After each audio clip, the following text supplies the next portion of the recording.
বাবা, কতটা আপন ছিলে তুমি, কতটা গুরুত্ব ছিল তোমার।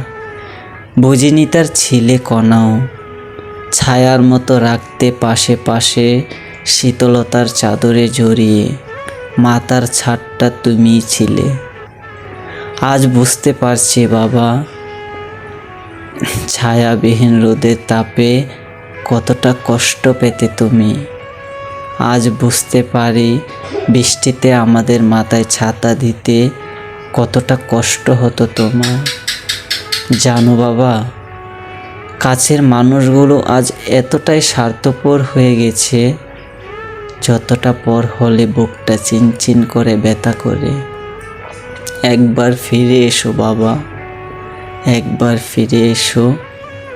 প্রচণ্ড মনে পড়ছে তোমায়, খুব কান্না করতে ইচ্ছে করছে তোমার জন্য, খুব ইচ্ছে করছে তোমার পাটা ছোঁয়ার জন্য, খুব ইচ্ছে করছে তোমার মাথায় ছাতাটা ধরার জন্য।